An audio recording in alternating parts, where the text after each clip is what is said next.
हरे कृष्णा। इस महीने में 3 एकादशियां हैं और अब इस मंथ की मतलब इस महीने की अंतिम एकादशी 31 दिसंबर बुधवार का दिन पुत्रदा एकादशी कथा हम श्रवण करेंगे और पवित्र भगवान का कीर्तन भी करेंगे। ये देखिए हमारी सबसे बड़ी गुरु की कृपा है, कृष्ण की कृपा है कि हम 31 को कहते हैं ना 31 दिसंबर 31 हैप्पी न्यू ईयर, नया साल मनाएंगे। अब ज्यादातर देखना होटलों में भीड़ें होंगी, बाहर में फुल सब होगा, सब लोग शराब के नशे में धुत होंगे, सारी होटलें भरी पड़ी होंगी, लाइन लगेगी, टेबल के लिए वेटिंग लगेगी, ओवर बुकिंग चलेगी, टेबल बुक कराना पड़ेगा 2 दिन पहले, एडवांस देना पड़ेगा, ये सब चलेगा। लेकिन हम पर हरि की कृपा है कि हम उनकी कथा सुन रहे हैं, गुरु की कृपा है कि हम उनकी आज्ञा में रहकर पवित्र जीवन जी रहे हैं, पाप रहित जीवन जी रहे हैं। तो चलिए हम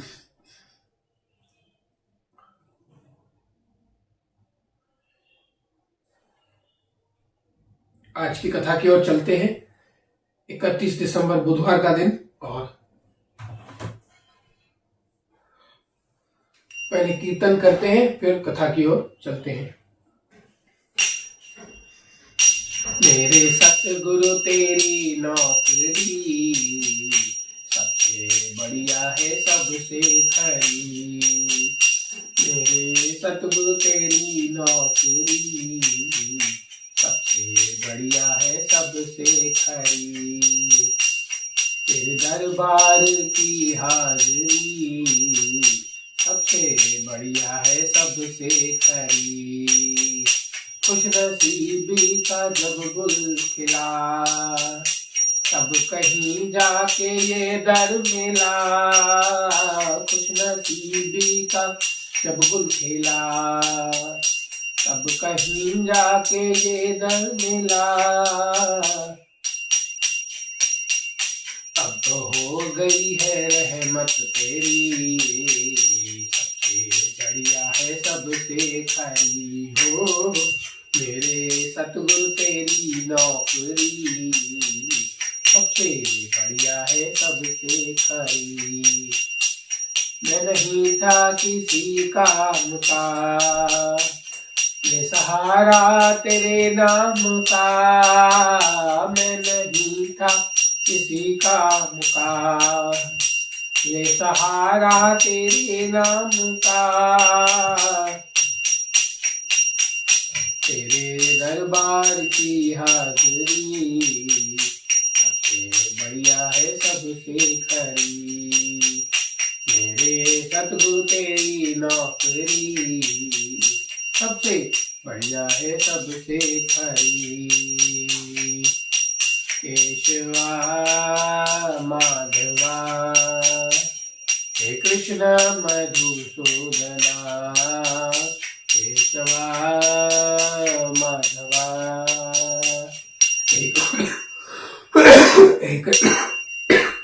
हे कृष्ण मधुसूदन। केशवा माधवा हे कृष्ण मधुसूदना। केशवा माधवा हे कृष्ण मधुसूदना। हे कृष्ण हे कृष्ण हे कृष्ण मधुसूदना। हे कृष्ण मधुसूदना। केशवा माधवा हे कृष्ण मधुसूदना।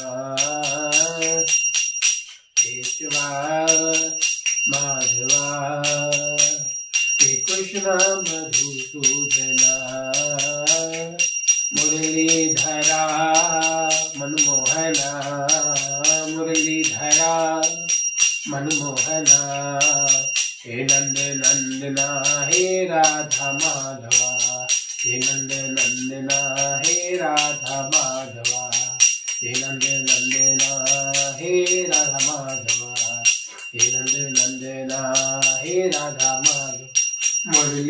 मुरलीधरा मनमोहना, मुरलीधरा मनमोहना, मुरलीधरा मनमोहना, मुरलीधरा मनमोहना, हे नंद नंदना हे राधा माधवा, हे नंद नंदना हे राधा माधवा।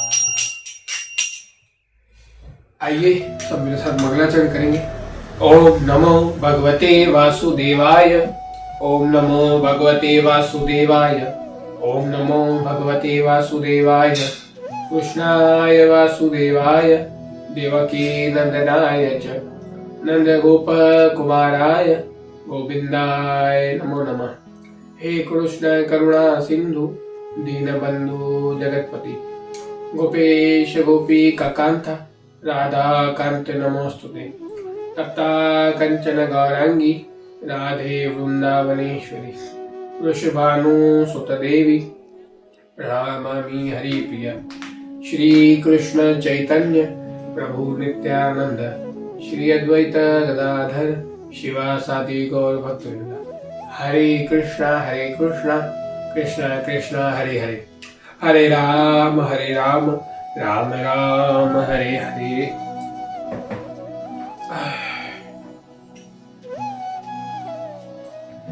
तो चलिए आज 31 दिसंबर बुधवार का दिन, पुत्रदा एकादशी कथा का हम श्रवण करेंगे। धर्मराज युधिष्ठिर बोले, हे कृष्ण, अब आप पौष माह के व्रत के बारे में समझाइए। इस दिन कौन से देवता का पूजन होता है और तथा इसकी विधि क्या है। अब युधिष्ठिर महाराज, हम एकादशी कथा में हमेशा चर्चा करते रहे हैं कि हमें भक्तों का संग करना चाहिए। अब आप कहोगे भाई युधिष्ठिर के सामने तो स्वयं भगवान थे, तो उन्होंने तो शरण ले ली, उनका तो कल्याण हो गया, हमारे सामने कौन है भाई। तो भाई युधिष्ठिर तो भगवान के सामने थे, लेकिन दुर्योधन भी वही था, और 100 उनके 100 भाई, 99 भाई, 100 के 100 कौरव, मामा शकुनी सब वही थे, लेकिन उन्होंने उनकी शरण नहीं ली, तब उनका नाश हो गया।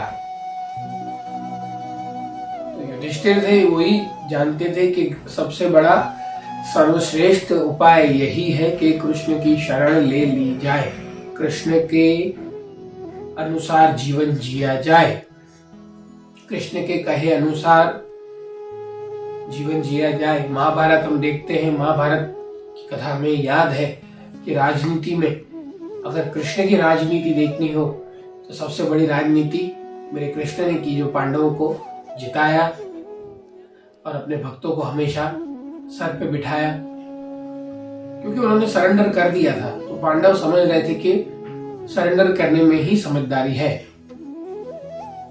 क्योंकि उस समय तो द्वापर युग था, उनके पास, उनके जीवन में भी कष्ट थे, राजपाट गद्दी थी, सब था। जब कलयुग का प्रभाव बढ़ने लगा, कलयुग आने लगा, तब पांडव ये संसार छोड़कर जा रहे थे। क्यों जा रहे थे, क्यों उन्होंने इतनी मेहनत की, इतना बड़ा महाभारत का युद्ध लड़ा, उसके पहले राजपाट था, जुआ में हार गए, फिर युद्ध लड़ा, फिर से लिया, इतनी मेहनत की, इतनी जद्दोजहद की, और 13 बरस वन में रहे, 12 बरस वन में रहे, इतने दुख, इतने कष्ट हुए। तो कलयुग जब आने लगा, कलयुग का प्रभाव बढ़ने लगा, तो पांडव क्यों जा रहे थे, क्यों चले गए? क्योंकि पांडव, युधिष्ठिर और बाकी के चारों भाई समझदार थे, उनको ये ज्ञान था कि इस राजपाट पर भी कलयुग का असर पड़ेगा, कलयुग का असर पड़ेगा, तो ये हम इसको आगे नहीं संभाल सकते। इसलिए उन्होंने अपने पोते यानी अभिमन्यु के बेटे राजा परीक्षित को सब सौंपकर वो वन की ओर चले गए और भगवत प्राप्ति के मार्ग पर आगे निकल पड़े। नहीं तो वो चाहते तो रहते। क्यों? देखिए, पांडव ने भी छोड़ दिया सब कुछ, हम छोड़ नहीं पाते। हाय पैसा, हाय पैसा, हाय पैसा, हाय पैसा, हाय मेरी बड़ी पदवी, हाय बड़ी पोस्ट, हाय बड़ी पोस्ट, हम उनके पीछे पागलों की तरह भागते। और देखो पांडवों ने सब छोड़ दिया एक समय के बाद। तो इस पर कृष्ण बोले, हे राजन, पौष माह शुक्ल पक्ष की एकादशी का नाम पुत्रदा एकादशी है। इसका पूजन विधि से करना चाहिए। इस व्रत में नारायण भगवान की पूजा करनी चाहिए। इसके पुण्य से मनुष्य तपस्वी, विद्वान, लक्ष्मीवान होता है। इसकी मैं एक कथा कहता हूं, सुनो। भद्रावती नगरी में सुकेतु मान राजा राज्य करता था। वह निपुत था। उसकी स्त्री का नाम शेव्या था। वह सदैव निपुती होने के कारण चिंतित रहती थी। अब मतलब राजा उसकी पत्नी को बच्चा नहीं हो रहा था, मतलब उनको पुत्र का सुख, संतान का सुख नहीं था। तो हमारे ऐसे कर्म अवश्य होते हैं। अगर हमें जो भी चाहिए भगवान देने के लिए सब बैठे ही है, लेकिन बापूजी सरकार अपनी वाणी में बताते हैं कि हम उनसे कुछ लेने आए हैं या अपने आप उनको देने आए हैं। जैसे अर्जुन ने किया कि हे प्रभु, हे मेरे ठाकुर, मेरे नारायण, हे वासुदेव, मेरा रथ आप ही संभालिए, मेरा रथ आप ही चलाइए। मुझसे ये पितामह भीष्म, द्रोणाचार्य, दुर्योधन, कर्ण जैसे बड़े बड़े योद्धा मुझसे नहीं संभलेंगे। इनको आप ही पकड़िए, आप ही संभालिए, आप जानो, आपके काम जाने। मैंने तो आपको रथ चलाने का काम दे दिया, आप बस मेरा रथ चलाइए। ये समर्पण की भावना। अर्जुन ने आंख बंद करके कह दिया, बस मेरा रथ तू ही चला भाई, मेरे से ये सब नहीं संभलेगा। बस तुझे जो करना है वो तू कर, फिर उसमें मेरा अच्छा हो, बुरा हो, भला हो, बुरा हो, कुछ भी हो, मेरे फायदे में हो, मेरे फायदे में ना हो, मेरे लिए नुकसान कारक हो या मेरे लिए फायदा कारक हो, मुझे कुछ मिले न मिले, मेरे अनुकूल हो ना हो, मेरे प्रतिकूल हो, कुछ भी हो, बस मेरी गाड़ी तू ही चला भाई, मेरा रथ तू चला मेरे ठाकुर। तो इस जैसे ध्रुव को उसके पिता की गद्दी से उतार दिया गया उसकी सौतन के द्वारा, मतलब उसकी सौतेली माँ के द्वारा, तो ध्रुव ने कहा कि जा अपने भगवान से, तुझे जो भी मांगना है भगवान से मांग। तो ध्रुव ने सोचा मैं तो कांच के लिए रो रहा था, भगवान ने तो हीरा दे दिया मुझे। कृष्ण भक्ति, परम पिता से मांगो। अगर कर्मवश आपका पिता कुछ नहीं दे रहा है तो परम पिता से मांगो, वो सब दे देगा। लेकिन उसके लिए पहले लायक तो बनो। तो हम लायक बनने का प्रयास कर रहे हैं, साथ में मैं भी कर रहा हूं। तो हम लायक बनने का प्रयास करेंगे तो हमें हमारा परम पिता सब कुछ दे देगा जो हमें चाहिए। लेकिन हमें मिसयूज नहीं करना है, उसका गलत फायदा नहीं उठाना है। और वो छप्पड़ फाड़ के देता है तो थप्पड़ मार के ले भी लेता है, तो ये भी हमें ध्यान रखना है। तो आगे चलते हैं कथा की ओर। तो पुत्रहीन राजा के पितर रो रो कर पिंड लेते थे और सोचा करते थे कि इसके बाद हमें कौन पिंड देगा। इधर राजा को भी राज्य वैभव से भी संतोष नहीं होता था। देखिए इतना वैभवशाली राजा था, इतना वैभव था, मतलब कहते हैं ना पैसे, प्रॉपर्टी सब था, लेकिन फिर भी संतोष नहीं था। यहाँ कोई ना कोई दुख है संसार में, दुखालयम अशाश्वतम। भगवान गीता में साफ कहते हैं, किसी को पैसे नहीं तो पैसों का दुख है, किसी की शादी नहीं हुई तो शादी का दुख है, शादी हो गई तो फिर शादी निभाने का दुख है। कहाँ आ गई ये भाई, अच्छा था, अच्छा इससे अच्छा नहीं करते तो चलता, मैं तो फंस गया शादी करके। कुछ लोग कहते हैं बच्चे नहीं है तो बच्चे का दुख है, अगर बच्चे भगवान न करे नहीं हो रहे तो उसका दुख है, हो रहे तो फिर उनको पढ़ाना लिखाना, उनको सेटल करना, अगर वो नालायक निकले तो और बड़ा दुख है, नहीं सुनते तो वो भी दुख है। तो पूरे जीवन में संघर्ष है। ऐसे में हम अगर हरि की शरण ले ले, हरि की शरण समर्पण भाव से ग्रहण कर ले, हरि की ओर चले जाए, ये सबसे बड़ा फायदे का सौदा है। क्योंकि फिर संसार में आएंगे कुछ होने वाला नहीं है, बस वही का वही होगा सब। जो और योनियों में हमको मिला है, ऐसी कोई, हमारे बाबू सरकार सत्संग में बताते हैं, ऐसी कोई भी योनि हो, कुत्ते से लेकर सुअर, घोड़ा, गधा, हाथी, ऐसी कौन सी योनि है जिसकी उसकी स्त्री ना हो और बच्चे ना हो? बताइए। छिपकली है, छोटे छोटे जीव जंतु है, कीड़ी मकोड़े हैं, उनके भी बच्चे होते हैं। सुअर भी बच्चा पैदा करता है, कुत्ता भी बच्चा पैदा करता है, हम भी कर रहे हैं। तो फिर हमें और जानवर में अंतर क्या है?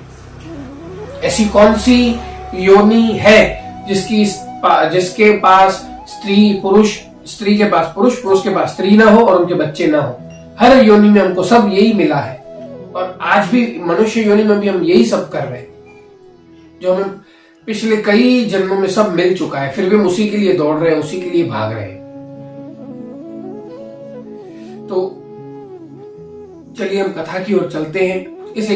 इसका एकमात्र कारण पुत्रहीन होना था। यह विचार करता था कि मेरे मरने पर मुझे कौन पिंड देगा।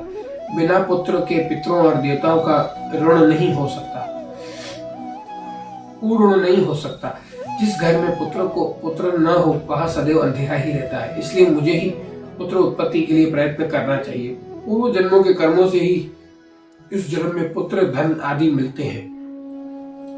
इस तरह राजा इसी दिन चिंता में लगा रहता है। एक दिन राजा ने अपना शरीर त्याग देने की सोची, परंतु विचार करने लगा कि आत्मघात करना महापाप है। देखिए, हमारे जीवन में कोई भी संघर्ष है, दुख है, तो हमें पीछे हट नहीं करनी है, हमें कायरता नहीं दिखानी है। भगवान को ऐसे कायर लोग पसंद नहीं है कि ये लड़ाई भी नहीं और ऐसे ही मृत्यु को स्वीकार कर लिया, आत्महत्या कर ली। ये गलत चीज है।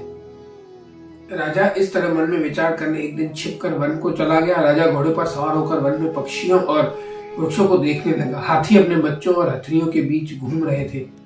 राजा सोच विचार में लग गया। राजा प्यास के कारण अत्यंत बेचैन होने लगा और पानी की तलाश में आगे बढ़ा। कुछ ही आगे जाने पर एक सरोवर मिला। उस सरोवर के चारों ओर मुनियों के आश्रम बने थे। उस समय राजा ने दाहिने फड़कने लगे। राजा मन में प्रसन्न होकर सरोवर किनारे बैठे हुए मुनियों को देखकर घोड़े से उतरा, दंडवत करके उनके सम्मुख बैठ गया। राजा को देखकर मुनीश्वर बोले, हे राजन, हम तुमसे अत्यंत प्रसन्न हैं। तुम इस जगह कैसे आए, सो कहो। इस पर राजा ने उनसे पूछा, हे मुनीश्वर, आप कौन हैं और किस लिए यहाँ है, सो कहो। मुनि बोले, हे राजन, आज पुत्र की इच्छा करने वाले को संतान देने वाली पुत्रदा एकादशी है। हम लोग विश्वदेव हैं, इस सरोवर पर स्नान करने आए हैं। अब देखिए, राजा और ऋषि का मिलाप हुआ। तो हमें संसार में जो चाहिए भगवान और भगवान के प्यारों से मांगना चाहिए, लेकिन हम हमेशा सुबह तुलसी पूजा में प्रार्थना करते हैं, वांछा कल्पतरुभ्यश्च च कृपा सिंधुभ्यैव च पतितानां पावनेभ्यो वैष्णवेभ्यो नमो नमः। तो वैष्णव कल्पत्र वृक्ष के समान है, वो जो चाहे दे सकते हैं, लेकिन उनसे मांगने वाला होशियार होना चाहिए। अगर हमने संसार भौतिक वस्तुएं मांग ली तो समझ लो कांच या पत्थर मांग लिया, वो आगे चल के हमें किसी काम आने वाला नहीं है। मांगना है तो सच्चा हीरा, मेरा ठाकुर मांग लो, मेरे ठाकुर की सेवा मांग लो उनसे। तो राजा बोला, हे मुनीश्वर, मेरे भी कोई पुत्र नहीं है। यदि आप मुझ पर प्रसन्न हो तो एक पुत्र का वरदान दीजिए। मुनि बोला, हे राजन, आज पुत्रदा एकादशी है, आप इसका अवश्य ही व्रत करें। भगवान की कृपा से आपको अवश्य ही पुत्र होगा। मुनि के अनुसार राजा ने एकादशी का व्रत किया, द्वादशी को पारायण किया और मुनियों को प्रणाम करके अंत में अपने महल को वापस आया। और रानी ने गर्भ धारण करने किया और 9 माह के पश्चात उसके पुत्र रत्न पैदा हुआ। वह राजकुमार अंत में अत्यंत वीर, धनवान, यशस्वी और प्रजा का पालक हुआ। देखिए, बच्चे होना एक बड़ी बात है और जब एक जिम्मेदारी है बच्चे होना। और हम चाहते हैं, अगर बापूजी कहते हैं अपने सत्संग में, अगर जो माता या पिता चाहते हैं कि उसकी वैलिड संतान हो, अच्छी संतान हो, धर्मपरायण संतान हो, तो उसे गर्भवती के टाइम पे जितना हो सके शास्त्रों का पठन, अध्ययन, भगवान नाम का जप करना चाहिए, ताकि वो जब इस संसार में जन्म लेकर आए तो आपको ज्यादा, कहते हैं ना, मगजमारी करने की जरूरत नहीं पड़ेगी। जितना आप भजन करोगे गर्भावस्था में, उतना आप का बच्चा, आपका पुत्र या पुत्री या जो भी है, बेटा या बेटी जो भी होगा, वो फिर आपको उसको मेरा हरि संभाल लेगा। ये मैं गारंटी देता हूँ व्यासासन के माध्यम से। उसको मेरा हरि संभाल लेगा और फिर उसको बच्चा, जो भी आपका पुत्र है, वो एक बड़ा व्यक्ति, बड़ा आदमी बनेगा और समाज का सुधारक भी बनेगा। और यही नहीं, वो प्रचार के कार्यों में अगर हो सके तो उसको प्रचार के कार्यों में प्रचार की सेवा में लगाना, उसको प्रचारक बना देना कि मेरा हरि की गुण गाता रहे और लोगों से गवाता रहे। तो ऐसा पुत्र होगा तो फिर कोई बात नहीं है। श्री कृष्ण भगवान बोले, हे राजन, पुत्र प्राप्ति के लिए पुत्रदा एकादशी का व्रत करना चाहिए। जो मनुष्य इसका महात्म्य श्रवण और पठन करते हैं उनको स्वर्ग मिलता है। तो यहाँ पर एक कथा को हम विराम देते हैं। तो ये सब तो ठीक है, भौतिक वस्तु है, पुत्रदा एकादशी है, जो भी हमारे जो संसार के जो कर्म है, जो भी हमारा, जैसी भी हमारी साइकिल संसार की चलती है, जैसे हम पैदा होते हैं, वैसे हम पहले ब्रह्मचर्य आश्रम होता है, हमारी स्टूडेंट लाइफ होती है, हम पढ़ते हैं, लिखते हैं, स्कूल कॉलेज जाते हैं, फिर हमारी गृहस्थ आश्रम होता है, फिर वानप्रस्थ होता है, फिर संन्यास होता है, ये सब अवस्थाएं हैं। तो हम गृहस्थ में अच्छे से अच्छे भक्ति करें, बच्चों से भी करवाएं, यही आज की सत्संग का मतलब है। और अगर नहीं भी हो रहा है बच्चा, तो इसमें भी मेरे हरि की कोई ना कोई प्लानिंग होगी। अगर हो भी गया और उससे आपको बहुत दुख मिलने वाला हो तो क्या करोगे? फिर कहाँ जाओगे, कहाँ बदे के उसको भागोगे? जब दुर्योधन का जन्म हुआ था तब भविष्यवाणी हुई थी कि ये पूरे कुल का नाश करेगा, तो गांधारी और धृतराष्ट्र के लिए सबसे बड़े दुख का कारण बना। तो ऐसा पुत्र क्या करोगे? तो इससे अच्छा हरि भजन करो, और जो है जितना मिला है उसमें संतोष रखो। मेरा हरि आगे भी और देगा या उससे और अच्छा करेगा। तो इस कथा को मैं विराम देता हूँ। सब बोलिए मेरे साथ, हरे कृष्ण कृष्ण कृष्ण हरे हरे, हरे राम राम राम हरे हरे।